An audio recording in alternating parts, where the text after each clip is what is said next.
এখন অনেকটাই রাত হয়ে গেছে, তাও আমি একটা ভিডিও করছি। তো সবাই প্লিজ একটু মন দিয়ে শুনবে। এটা আমার রিকোয়েস্ট তোমাদের সবার কাছে, যারা আমাকে ভালোবাসো। তো সেটা হচ্ছে, আগে তোমাদেরকে আমি জিনিসটা দেখাবো, তারপর হচ্ছে কথাটা আমি বলছি। তোমরা ভিডিওটা দেখো, খুবই একটা মানে যাই হোক, আমি যেটা বলবো আশা করি তোমরা আমার কথাটা শুনবে।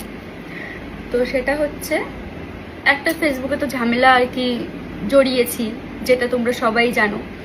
তো ব্যাপারটা হয়েছে, আমি যে ভিডিওটা আর কি ছেড়েছিলাম, যে ভিডিওটা আমি দেখাচ্ছি, আমি আমার অন্য ফোন থেকে বের করে আমি তোমাদেরকে দেখাচ্ছি।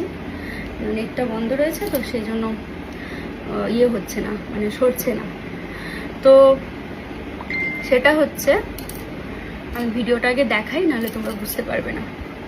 সামনে এনে নিই, তারপর আমি এই যে হয়েছে সেটা হচ্ছে, আমি যে এই ভিডিওটা তোমাদের সঙ্গে শেয়ার করেছিলাম, তো এই ভিডিওটা অ্যাকচুয়ালি যার নাম্বার থেকে, মানে যার সঙ্গে আমার কথা হয়েছে, তো নাম্বারটা এই ভিডিওতে শো করেছিল, মানে শো করছে আর কি।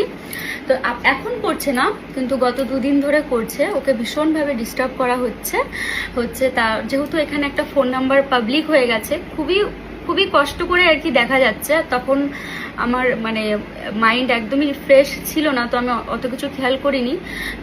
দিয়ে আপলোড হয়ে গেছে, তো আপলোড করার পর আমি এটা ডিলিট করব না। তো এটা আমি এডিটিং করে নাম্বারটা যেটুকুনি আর কি সেটুকুনি আমি কেটে দিয়েছি। তারপরও যেহেতু গত দু তিন দিন ধরে, মানে আজকে আমি এটা সকালবেলার দিকেই করেছি আর কি এই এডিটিংটা, তবে দুদিন ধরে যেহেতু এটা পাবলিকে অনেকেই দেখেছে এবং ওখান থেকে নাম্বারটা নিয়েছে, এবং যারা তনুজাকে যারা ভালোবাসে তারা সবাই ওকে ফোন করছে, মেসেজ করছে।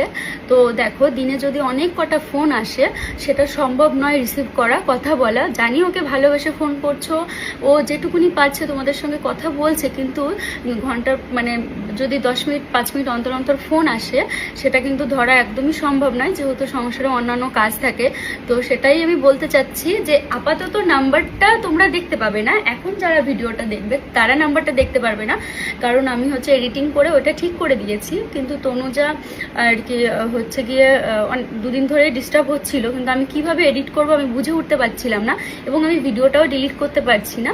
তো সেক্ষেত্রে যাই হোক, একজনের কাছ থেকে শিখে আমি এডিট করে দিয়েছি। এখন আর নাম্বারটা দেখা যাচ্ছে না, কিন্তু যেহেতু পাবলিক হয়ে গেছে, যেহেতু নাম্বারটা অনেকের কাছে চলে গেছে, তাই সবার কাছে হাত জোর করে রিকোয়েস্ট করছি, ওকে প্লিজ ডিস্টার্ব করো না। কারণ ওর একটা বাচ্চা রয়েছে, সংসার রয়েছে, ও সবসময় ওটা ওর পার্সোনাল নাম্বার, সবসময় ও ফোন মানে ধরা সম্ভব না, এবং